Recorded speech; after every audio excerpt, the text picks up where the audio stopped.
Hey guys, Craig here again. So a quick update on the Pantsir. It's been a little bit of a wait with the Pantsir to try and get it finished somewhat, but we're getting there. Basically, I've been waiting for stuff to turn up from China. So what I've got left to do really with this is just to get the tracer effect working. So like I said before, I got some of these acrylic rods from Green Stuff World, and the idea was to put the LEDs behind it, and this whole rod was supposed to glow up like what do you call them, like a luminous light that you'd get in your kitchen. The whole thing was supposed to glow, but it didn't work. It basically just shone a little bit of light through. So the other idea was then to put SMDs all the way down, and that didn't quite work because the amount of wires that I had to hide behind this. So I'll come up with another solution. It's basically these, it's like a neon lace. So this is basically the stuff here. And this whole thing glows up like a neon tube, but it's really flexible. It's literally a rope. It's like a neon rope. These have been cut down. You can actually cut the product down. So it comes with like a battery controller. It comes all pre-wired and everything. And that was basically on the end of there. So it's like 3 meters worth of neon rope in red, but you can get them in different colors. So the idea behind this then is I'm putting the acrylic rod underneath it once I've straightened it out, and then I'm putting some of this, which is silver, what do you call it, electrical tape, and just placing it down the actual acrylic rod. And the acrylic rod's going to act as two things. One, it's going to keep the rope straight, and two, there's actually two cannons on the Pantsir side by side. So while the rope one's going to be illuminated, the light coming off of that actually illuminates this considerably as well. And because it's got the two cannons, once that's on the actual vehicle and it's lit up, it'll look as though it's got the two sets of tracer coming out. So basically what this does is it's got different settings with just on a push button. It runs on 3 volts, which is 2 AA batteries, but you pretty much press the button, and as you can see, it glows up pretty well. Press the button again and it flashes slowly when that's not touching each other. So you press it again. Okay, so it was working just a minute ago. Why ain't that working now? Just 2 seconds. There we go, it's flashing. So as you can see, it's flashing slowly. Press it again and it flashes pretty fast. The reason it keeps cutting off is because I've cut the connector off, which joined these 2 wires together, because I needed to do that to get it through the turret, but they keep touching, so it keeps shorting out a little bit. But basically that's what we're looking at. The whole rope thing's going to be illuminated, and it's going to be flashing away. And the reason I'm showing you that is just to see it lit up and everything, because I've actually got one side done to give you a general idea of what this is going to look like. However, that's kind of where I'm at with the tracer. So as you can see, I've put the acrylic rods in. I've put the silver tape the same distance apart all the way down. When this lights up, this is all going to be glowing. And when it's flashing really fast, because of the spaces, it actually looks as though it's moving. So it's kind of got like a chaser effect going on through it. So it looks as though the tracer's actually shooting off. I've managed to hide the wiring actually down the inside between the gun and the missiles. And then we've got a couple of hydraulic leads at the back here, which are now wires for the actual lighting of the tracer. So that's going to be on both sides. And then I'm going to get some cotton wool that you would get into like a teddy bear or something. And then I'm just going to put that on the ends of here, on the ends of the actual guns where this is all joined. So it looks as though it's smoke coming out of the guns as it's firing. And that's going to hide a little bit more of this what do you call them, resistor is what I'm looking at. It's going to hide this resistor pack here just a little bit more, so when it's actually behind the missiles it don't look as though it's out of place. It's just going to be hidden behind that smoke. So this is all it looks a little bit crap, to be honest, but once that cotton wool's in there you're not going to see it and it's going to look like smoke. And then obviously the radar's spinning while this is pulsing, going through these acrylic rods. And that's how I'm going to achieve the actual tracer look on this. Now, while it's just sat there turned off, it doesn't look very flattering at all. Just a couple of red rods with some silver tape around it. But when it's turned on, I can't show you it because it's not wired up. And the reason for that is, obviously, this is two 1.5 volt AA's that are in the battery pack. And with the battery, with the actual control thing on it, the actual buttons here for the effects of the light thing, this doesn't actually fit in the Pantsir anywhere because there's no room. So what I've had to strip it down to its Billy basic components. So this is what you get on the inside of that battery pack. That's obviously the button, the transformer and everything. It's got a little LED to show you that the thing's working. And bearing in mind, that's the LED that you see here when you turn it on. So it tells you what mode you're on. But that doesn't matter because you're not going to see it anyway. But what I've actually ordered is, instead of having to use two 1.5 volt batteries, AA's, I'm going to use the 3025s, whatever they are, 2032s. I've got two little battery holders coming. That's going to take two of these. I'm just going to wire it up to the positive and negative on here. And this only just fits on the inside of the body. Bearing in mind there's a 9 volt battery in there as well for the radar. I can't get this to work on 9 volts. I tried putting resistors and everything on it, but it just shorts itself out. I have no idea why, but the brainiest thing I could come up with was putting a resistor on the positive, hooking that up to the 9 volt system, and it won't run. I've tried hooking it up in the actual truck itself off the wiring in there, and again it doesn't work.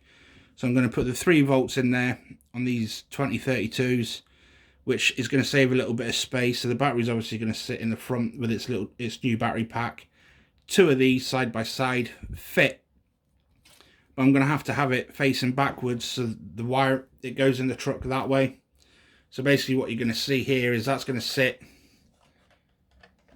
kind of here in the body, kind of round about here in the body.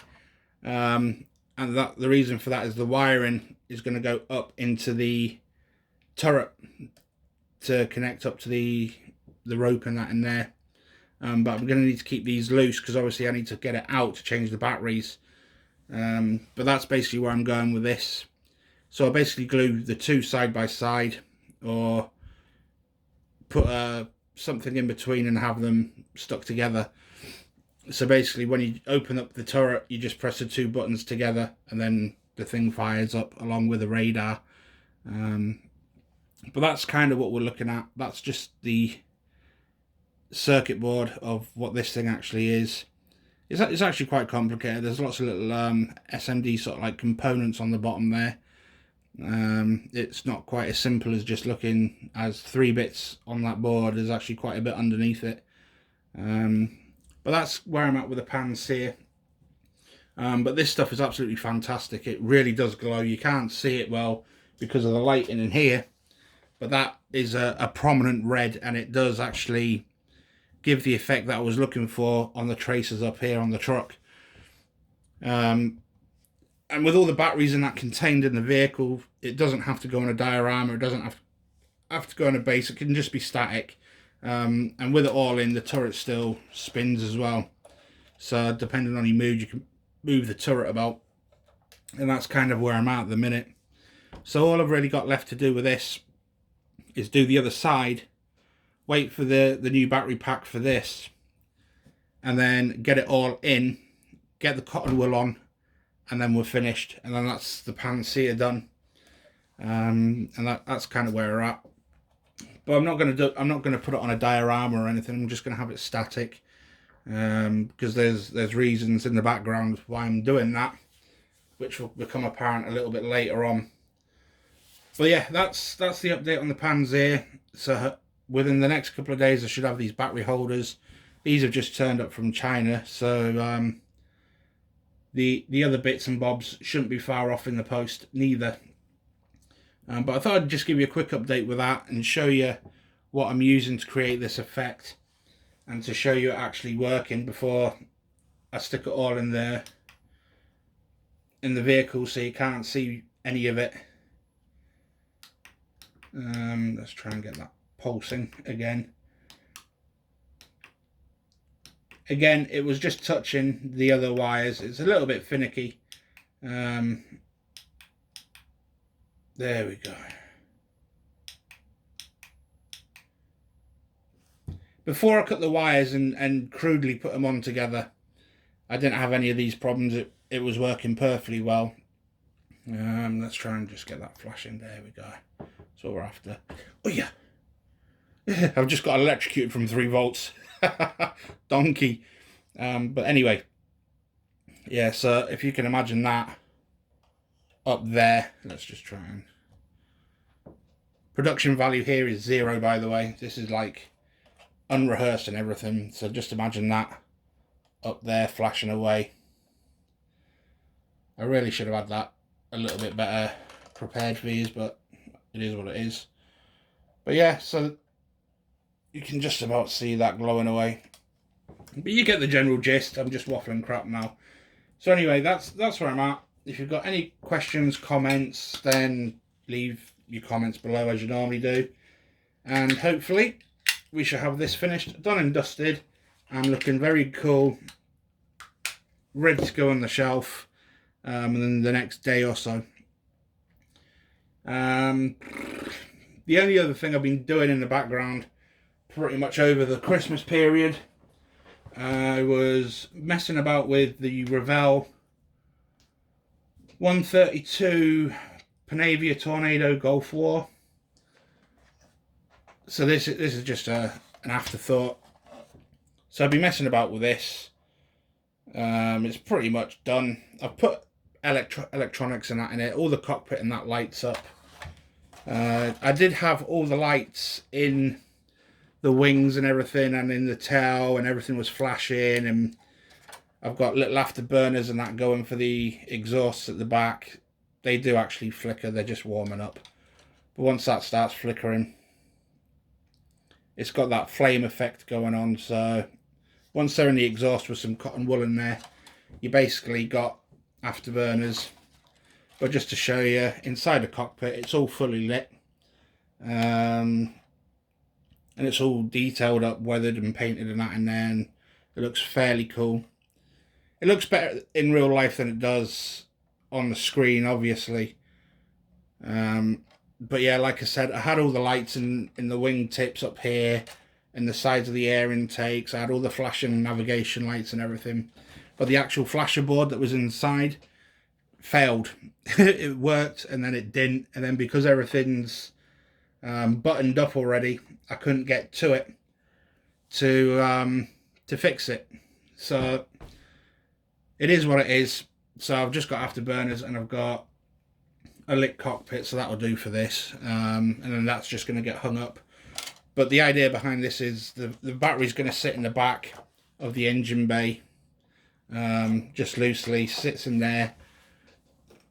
And I'm going to put some blue tack or something on the actual exhaust part, and that's just going to lock into the back, so you can take these out to get to the battery pack. And as you can see, that's all drilled for the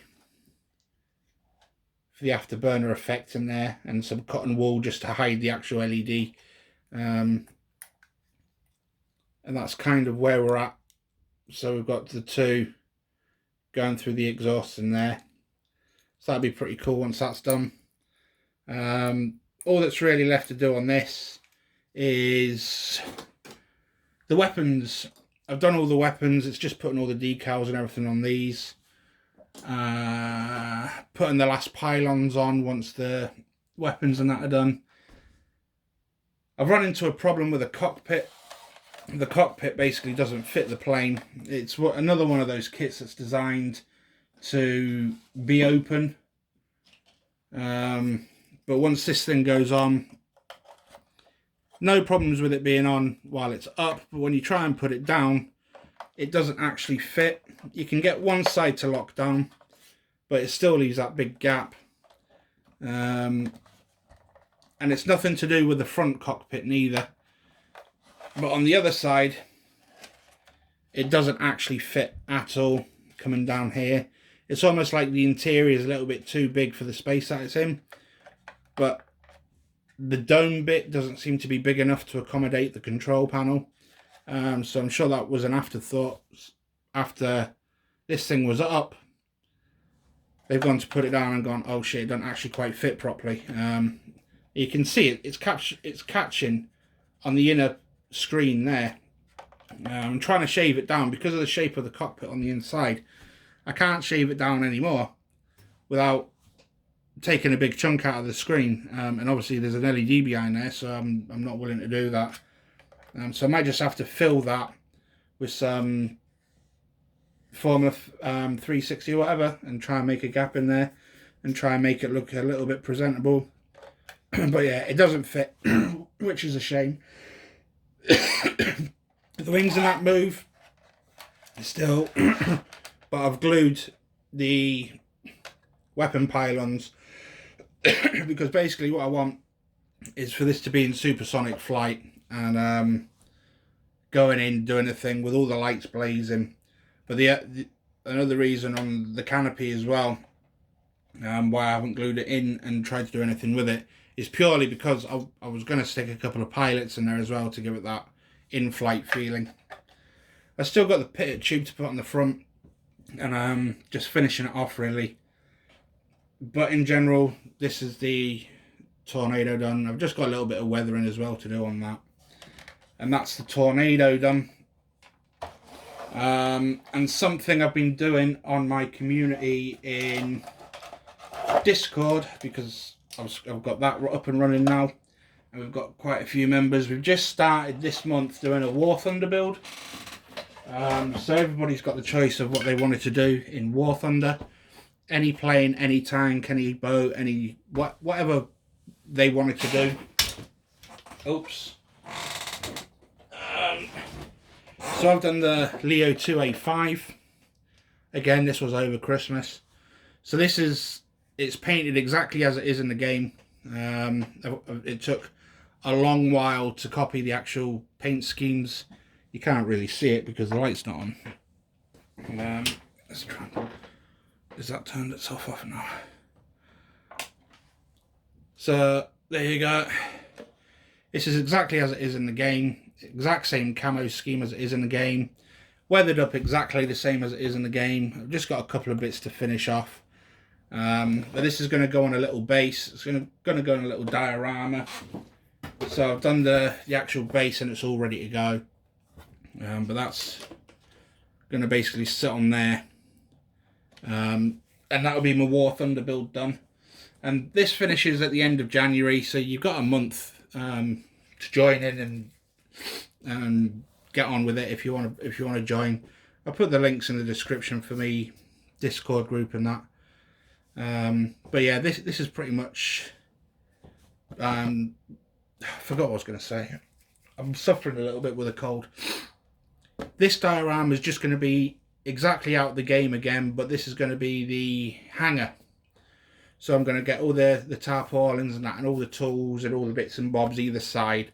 And I'm just going to make a hangar scene as if you're on the screen and you're choosing your tank or whatever. So that's what I'm going to do. The only thing I can say about this kit, this was the Tamiya 135 Leo 2A5. So it's a fairly older kit. These rear baskets were absolutely awful. The way you glue them together and then you get that crap Tamiya mesh, that sort of like fibery, plasticky mesh. Yeah, that didn't really work well because there's lots of little bits you've got to cut out. And the way the mesh is, the way you cut it, it just sort of like frays and it goes everywhere. So what I've done on my baskets, I've done one which is I've made a tarpaulin for it, so that's not strictly out the game, but I've added the bungees and everything in on the sides. Let's try and zoom in. Is that going to zoom in? No, it's not. I basically added all the bungees and everything in on the sides. You can't really see it, but trust me, they're there. Basically, it's just wire that I've done. And then on this side, on the basket, I've actually used a better mesh. So the mesh I've used is this, which is body filler mesh. I got that from Halfords, and it is just literally off the body filler shelf. It's metal, it bends, and it acts, well, it's metal. So you can put dints and little marks and that in there, and then you can weather it up real nice, because it is real metal. And that, I found that to be a lot better effect than the actual mesh you get from Tamiya. Haven't got much left to do on here. There's a couple of decals I'm going to put on that you get in the kit that's in the game. So I'm going to put those on, which is basically the German cross and everything up here. But in the game you don't get any number plates, you don't get any of the realistic decals and that to what comes in the kit. So it's just going to be a couple of decals in the hanger, and that's done. So that's what I've been working on over Christmas. That's what I've got left to do, which is just the base for that. As you can see, I haven't started. I've got the other tracer to do on the Pantsir, then that's done. I've got a couple of bits left on the Tornado, then that's finished, and then my bench is clear. So that's pretty much me. I bored you enough, so I shall get off, and I shall let you guys get on as well. So thanks for your time. Any questions, comments, leave below. Like and subscribe and all that normal stuff, and then I'll leave the links in the description below for my Discord server if you want to come and join that. You're all welcome. Just join, say hi, and I'll get your roles assigned or whatever, and then just join in with everybody else that's in there. But anyway, that's me, guys. I'll speak to you later. Thanks for your time, and speak to you soon.